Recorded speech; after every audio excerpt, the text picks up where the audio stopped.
अस्सलाम वालेकुम। आज हम प्रॉम्प्ट बग्स देखने जा रहे हैं जावास्क्रिप्ट में।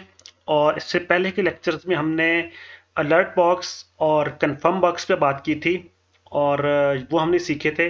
अगर आपने इससे पहले के लेक्चर्स वो मेरे नहीं देखे तो इससे पहले आप मेरे वो लेक्चर्स देख सकते हैं। तो आज हम स्टार्ट करते हैं प्रॉम्प्ट बग्स। ठीक है, प्रॉम्प्ट बग्स जावास्क्रिप्ट में कैसे यूज होता है और इसका पर्पस क्या है। प्रॉम्प्ट बॉक्स एक्चुअली आपसे जो यूजर से इनपुट लेने के लिए यूज होता है। ठीक है, डायनामिक इनपुट लेने के लिए यूज होता है। ठीक है, प्रॉम्प्ट बॉक्स आपके पास एक क्वेश्चन जो एक आंसर उसका आंसर जो है, ठीक है, वो लेने के लिए आपके पास यूज होता है।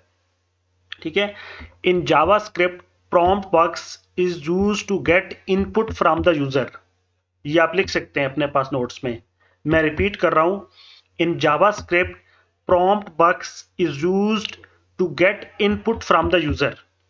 ठीक है, अब आपके सामने क्या है, मैंने ये देखें एक प्रॉम्प्ट लिखा है यहाँ पे। ठीक है, मैंने ये और व्हाट्स योर एज लिख दिया मैंने यहाँ पे।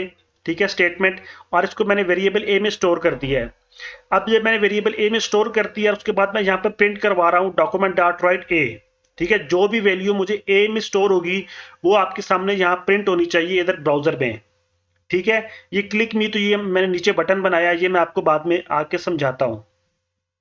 अभी जब मैं पेज को रिफ्रेश करता हूं, ये देखिए अभी मैं पेज को रिफ्रेश करने जा रहा हूं तो मुझसे ये पूछ रहा है व्हाट इज योर एज। देखें ये मुझसे क्वेश्चन पूछ रहा है। ठीक है, ये यूआरएल है, ये मुझसे पूछ रहा है व्हाट इज योर एज। अब मैं इधर सपोज कर रहा हूं, एंटर करता हूं 30। ठीक है, व्हाट्स योर एज, तो इसको मैं ओके करता हूं, आपके सामने 30 प्रिंट हो गया है। ठीक है, अब आपके सामने मैं दोबारा इसको करता हूं। ठीक है, मैं 25 यहाँ पे पुट कर रहा हूं, 25 में पुट कर रहा हूं और इसको मैं ओके कर रहा हूं, तो यहाँ पे 25 आ गया है। ठीक है, मैं दोबारा से मतलब यहाँ पे मैं 24 अगर पुट कर रहा हूँ, 24 इसको मैं ओके कर रहा हूँ तो यहाँ पे 24 प्रिंट हो रहा है। इसका मतलब है कि आप जो यूजर से इनपुट ले रहे हैं, ठीक है, आप वो वहां पे प्रिंट करवा सकते हैं। ठीक है, और उसको कहीं भी आप यूज कर सकते हैं। ये होगा एक तरीका प्रॉम्प्ट बॉक्स को यूज करने का। ठीक है, और अब दूसरा तरीका क्या है, देखें मैंने इसको मैं अभी कमेंट कर रहा हूं। ठीक है, और ये यहाँ पे हो गया। अब मैं अब ये देखें, चलें इसको अच्छा ओके कर दें, सॉरी यूर। अच्छा, इसको मैं अभी अभी आप यहाँ पे आ जाएं, मार्क्स, मैंने मार्क्स के लिए से एक वेरिएबल बनाया और उस पर एक मैंने कंडीशन लगा दी कि अगर मार्क्स 33 से ग्रेटर हैं तो आप तो मार्क्स आप शो कर दें। ठीक है, और अगर मार्क्स 33 से लेस है तो आप सॉरी यू आर फेल। ठीक है, अब चलें इसको मैं करके देखिए, मैंने क्या किया यहाँ पे, मैंने जो मार्क्स आएंगे उन और अगर मार्क्स 33 से ग्रेटर होंगे तो मार्क्स आपके सामने रिप्रेजेंट हो जाएंगे। ठीक है, मैं देखें अगर मैं यहाँ पे कर रहा हूँ 34। ठीक है, तो यहाँ पे 34 आपके सामने प्रिंट हो रहा है। ठीक है, अगर मार्क्स 33 से लेस है तो क्या होगा, फिर ये आपके पास एल्स पार्ट आपके पास एग्जीक्यूट होगा, सॉरी यू आर फेल। देखें मैं यहाँ पे अगर 32 कर रहा हूँ, ठीक है, और सॉरी यू आर फेल। ठीक है, क्योंकि ये मार्क्स अब आपके, मैंने कंडीशन लगाई है कि मार्क्स अगर 33 से ग्रेटर है तो आपके पास मार्क्स प्रिंट होने चाहिए, वरना आपके पास एल स्टेटमेंट प्रिंट होनी चाहिए। ठीक है, अब मैं यहाँ पे, इसका ये मतलब है कि आप जो वेरिएबल्स हैं आप उनको भी प्रिंट करवा सकते हैं। ठीक है, जो आप इनपुट लेते हैं आप उनको, अब यहाँ पे मैं कुछ लिखता हूँ, यू पास द एग्जाम, मैं ये लिख देता हूँ। ठीक है, अब मैंने यहाँ पे ये लिखा, अब मैंने यहाँ पे लिखा 34, सॉरी यहाँ पे आ गया,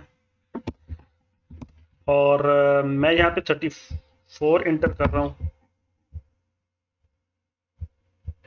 अच्छा, कोई बात नहीं, इंटर योर मार्क्स 34। ठीक है, यू पास द एग्जाम, अब आपके सामने क्या आ गया, यू पास द एग्जाम आ गया, क्योंकि अब मार्क्स जो मैंने कंडीशन लगाई है 33 से ग्रेटर। ठीक है, आप कंडीशन आप जो कंपैरिजन ऑपरेटर्स हैं, ठीक है, उनको यूज करते हुए आप कंडीशन कोई भी अपनी मर्जी की लगा सकते हैं। ठीक है, लेस देन और इक्वल टू 33 आप कह सकते हैं, ठीक है। इंटर योर मार्क्स, ठीक है। अब अगर मैं 33 भी इंटर करूंगा तो ये कहेगा you pass the exam.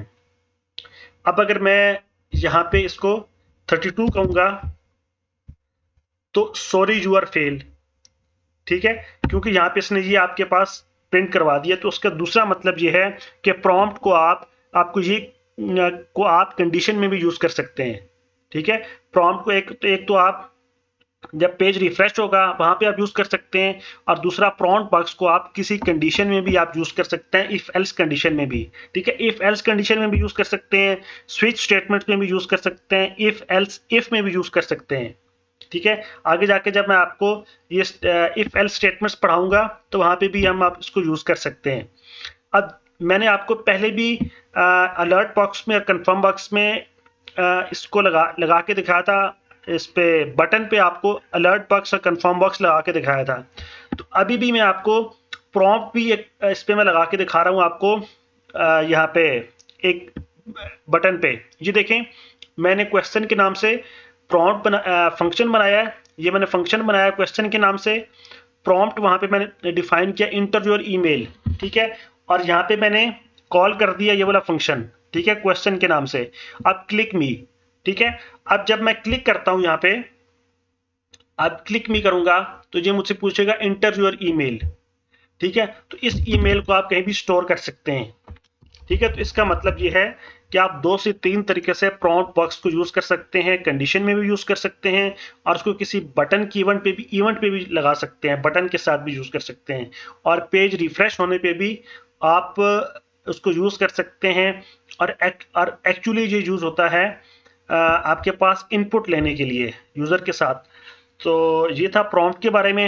Hopefully आपको अच्छी तरह कंसेप्ट समझ आ चुका होगा, और अगर आपको मेरे लेक्चर्स अच्छे लगे हैं तो मेरा चैनल सब्सक्राइब करें, और इस प्लेलिस्ट को ज़्यादा से ज़्यादा अपने दोस्तों के साथ शेयर करें। इंशाल्लाह नेक्स्ट लेक्चर में आपसे मुलाकात होती है। तब तक के लिए अल्लाह हाफिज़।